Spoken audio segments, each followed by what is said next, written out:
নমস্কার, আমি শুভশ্রী গাঙ্গুলি। যুব ভারতীতে মেসিকে নিয়ে যে মেসটা ঘটে গেল সেটা নিয়ে কিছু ক্লারিফিকেশন দেওয়ার জন্যই এই ভিডিওটা আমি করছি। গোট ইভেন্টে আমি একজন ইনভাইটি ছিলাম, মানে আমাকে ইনভিটেশন পাঠানো হয়েছিল। আমি হায়াতে গেছিলাম। আমার ফ্রেটার্নিটি থেকে আমি এবং কৌশিক গাঙ্গুলি ছিলেন।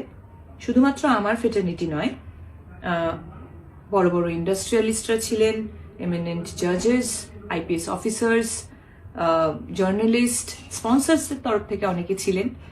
সেখানে অ্যাক্টিভিটিটা এটাই ছিল, উনি আসবেন, আমাদের সবার সাথে মিট করবেন এবং ছবি তুলবেন।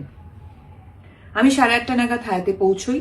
10:15 নাগাদ ওনার সাথে আমার মিট হয়, আমি ছবি তুলি এবং যখন আমি বেরিয়ে আসছি তখন পিআর টিম থেকে আমাকে রিকোয়েস্ট করা হয়, ওদের পিআর টিম থেকে আমাকে রিকোয়েস্ট করা হয় যদি আমি যুব ভারতীতে যাই তাহলে ওনাদের জন্য খুব সুবিধে হয়, কারণ ওখানেও নানান রকম ব্যবস্থাপনা ছিল মেসিকে ঘিরে, যেখানে আমি থাকলে ওনাদের সুবিধে হয়। আমি ছাড়াও Sourav Ganguly, SRK, honourable chief minister.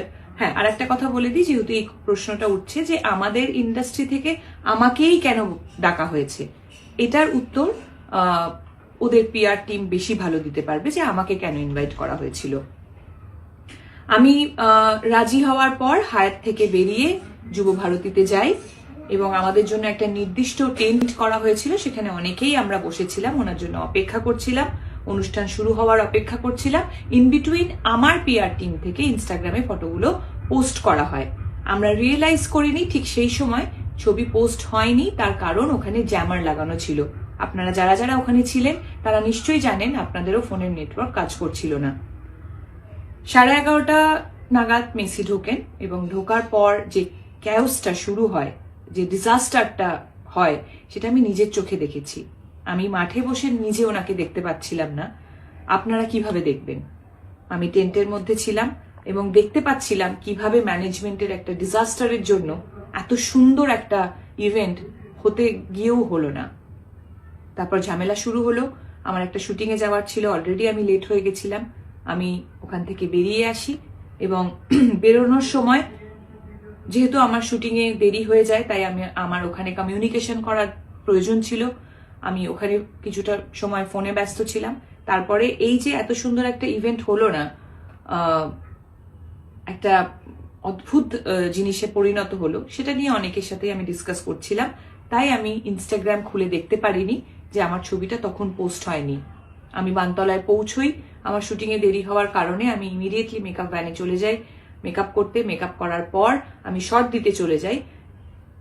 অনেকক্ষণ পর আমি রিয়েলাইজ করি যে ঘটনাটা আমি দেখে এসেছি সেটা একটা বড় আকার নিয়ে নিয়েছে এবং কোনো না কোনোভাবে আমি সেটাতে রিলেট হয়ে গেছি।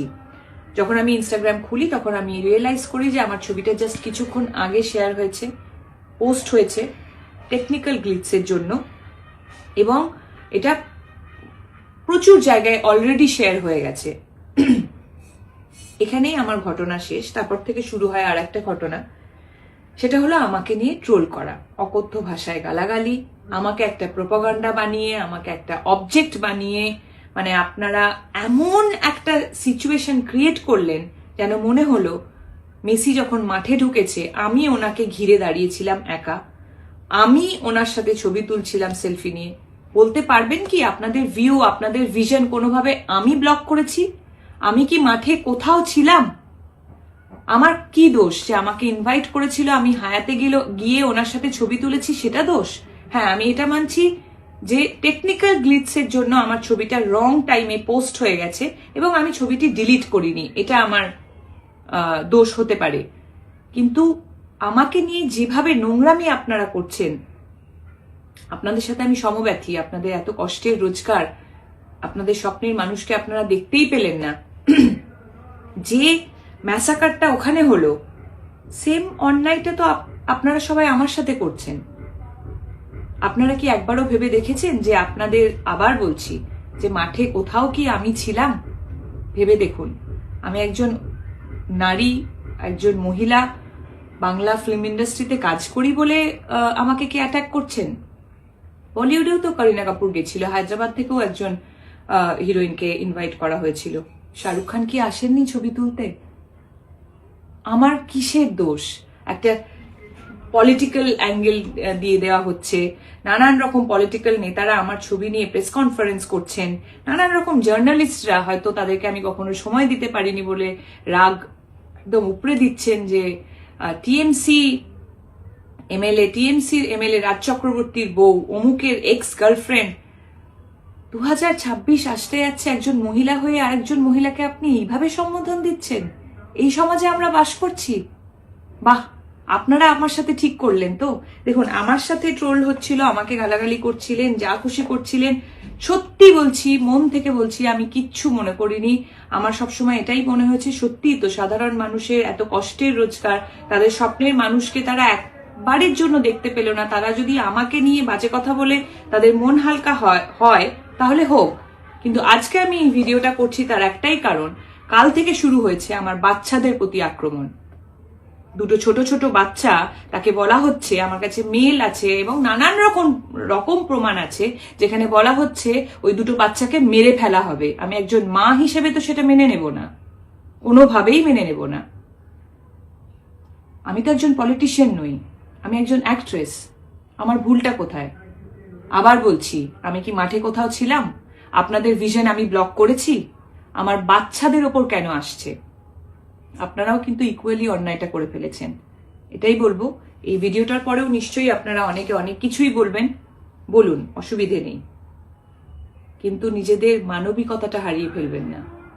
দুটো বাচ্চা কোনোভাবেই কিন্তু যুক্ত ছিল না, সেই দুটো বাচ্চাকে প্লিজ টানবেন না। সবাই খুব ভালো থাকবেন, সকলকে ভালো রাখবেন। নমস্কার, আমি শুভশ্রী গাঙ্গুলি। যুব ভারতীতে মেসিকে নিয়ে যে মেসটা ঘটে গেল সেটা নিয়ে কিছু ক্লারিফিকেশন দেওয়ার জন্যই এই ভিডিওটা আমি করছি।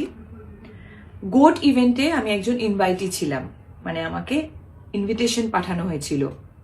আমি হায়াতে গেছিলাম, আমার ফ্রেটার্নিটি থেকে আমি এবং কৌশিক গাঙ্গুলি ছিলেন। শুধুমাত্র আমার ফ্রেটার্নিটি নয়, বড় বড় ইন্ডাস্ট্রিয়ালিস্টরা ছিলেন, এমিনেন্ট জাজেস, আইপিএস অফিসার্স, জার্নালিস্ট, স্পন্সরসের তরফ থেকে অনেকে ছিলেন। সেখানে অ্যাক্টিভিটিটা এটাই ছিল, উনি আসবেন, আমাদের সবার সাথে মিট করবেন এবং ছবি তুলবেন। আমি 8:30 নাগাদ হায়াতে পৌঁছই, 10:15 নাগাদ ওনার সাথে আমার মিট হয়, আমি ছবি তুলি এবং যখন আমি বেরিয়ে আসছি তখন পিআর টিম থেকে আমাকে রিকোয়েস্ট করা হয়, ওদের পিআর টিম থেকে আমাকে রিকোয়েস্ট করা হয় যদি আমি যুব ভারতীতে যাই তাহলে ওনাদের জন্য খুব সুবিধে হয়, কারণ ওখানেও নানান রকম ব্যবস্থাপনা ছিল মেসিকে ঘিরে, যেখানে আমি থাকলে ওনাদের সুবিধে হয়। আমি ছাড়াও Sourav Ganguly, SRK, honourable chief minister. হ্যাঁ, আর একটা কথা বলে দিই, যেহেতু এই প্রশ্নটা উঠছে যে আমাদের ইন্ডাস্ট্রি থেকে আমাকেই কেন ডাকা হয়েছে, এটার উত্তর